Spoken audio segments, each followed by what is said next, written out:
Pak Hamdan Zulfa, kita ingin tahu dari tim 01 ini melihat akhirnya tim 02 ini mengajukan diri sebagai pihak terkait. Bagaimana Anda melihat ini Pak Hamdan Zulfa? Apakah memang ada celahnya di sana dan ini artinya nanti akan bertarung dengan siapa? Dengan 02 kah atau akan dengan KPU? Bagaimana posisinya Pak Hamdan Zulfa?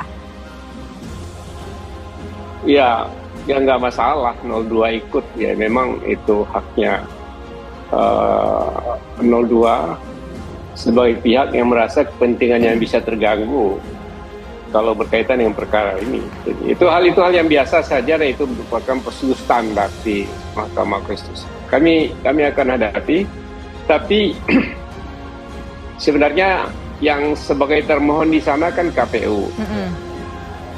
Jadi perkaranya perkara antara pemohon dengan Komisi Pemilihan Umum, yaitu berkaitan dengan hasil pemilihan umum itu yang menurut pemohon bermasalah sejak dari proses sampai hasil yang akhir.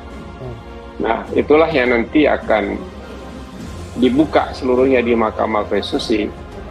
Tentu prosedur standarnya Mahkamah Konstitusi membuka kepada semua pihak yang merasa berkepentingan untuk bisa ikut. Nanti terserah Mahkamah Konstitusi akan memutuskan akan menerima atau tidak, tapi pada umumnya itu hal yang biasa saja. Oke. Saya kira gitu. Bang Otto Hasibuan mengatakan bahwa ini cacat formil gugatan dari 01 dan juga 03, mudah dipatahkan. Nah ini bagaimana kemudian untuk bisa mengcounter dalil tersebut? Ya, kami melihat tidak ada cacat formil, itu gugatan yang permohonan yang biasa saja, yang sering sekali diajukan di Mahkamah Konstitusi sejak dulu. Jadi saya tidak tahu juga formilnya di mana, ya. Karena Mahkamah Konstitusi itu memutus pada akhirnya dia harus berpegang pada konstitusi. Mungkin saja ada peraturan-peraturan teknis ya mungkin tidak sesuai atau mungkin tidak pas itu, tapi bagi Mahkamah Konstitusi kalau ditemukan hal-hal yang sangat mendasar, terjadi pelanggaran terhadap prinsip-prinsip konstitusi, maka pada umumnya, nah ini praktik yang biasa di Mahkamah Konstitusi, aturan-aturan teknis itu tidak boleh menghambat untuk ditegakkannya nilai-nilai demokrasi, nilai-nilai konstitusi yang lebih substansial. Nah itu yang banyak sekali dilakukan oleh Mahkamah Konstitusi. Oke, Pak Hamdan Zulfa, mungkin pemirsa juga ingin tahu sebetulnya poin-poin gugatannya apa saja dari 01 yang diajukan kepada MK. Intinya pasangan 01 melihat bahwa ada pelanggaran terhadap prinsip-prinsip konstitusi dan prinsip-prinsip demokrasi dalam seluruh rangkaian proses pemilihan presiden kali ini. Urutannya banyak, mungkin saya hanya menyampaikan beberapa saja yang perlu saya sampaikan. Di dalam permohonan itu lengkap sekali. Yang pertama, ada cacat administrasi dalam proses pendaftaran calon, yaitu Gibran.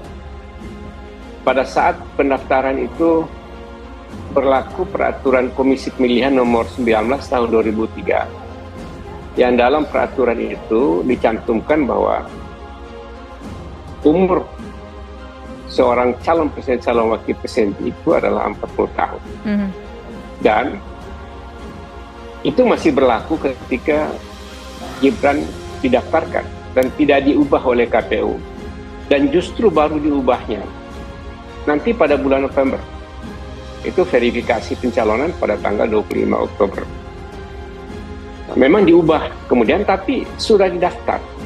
Sudah diterima pendaftarannya, sudah diverifikasi. Nah ini problem yang luar biasa karena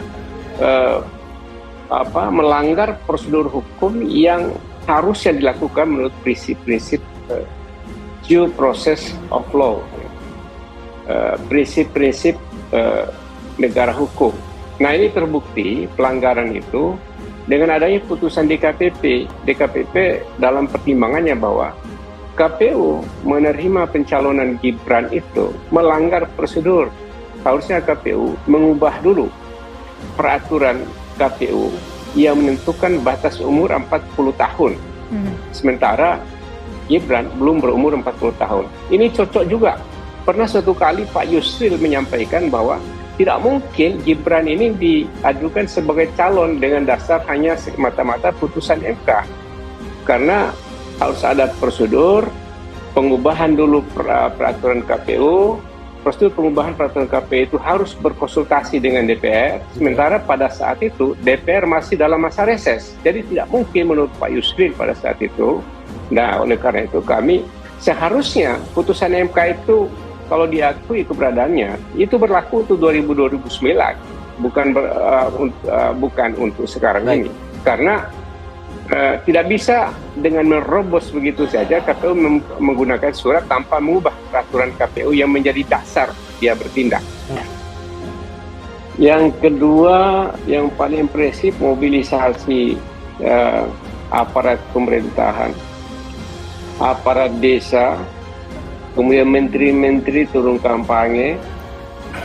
Kemudian yang paling besar adalah mengenai pemanfaatan bansos untuk kepentingan pasangan 02. Dan ini dilakukan secara masif, secara terang-terangan, dan banyak sekali prosedur penggelontoran bansos yang tidak sesuai dengan aturan.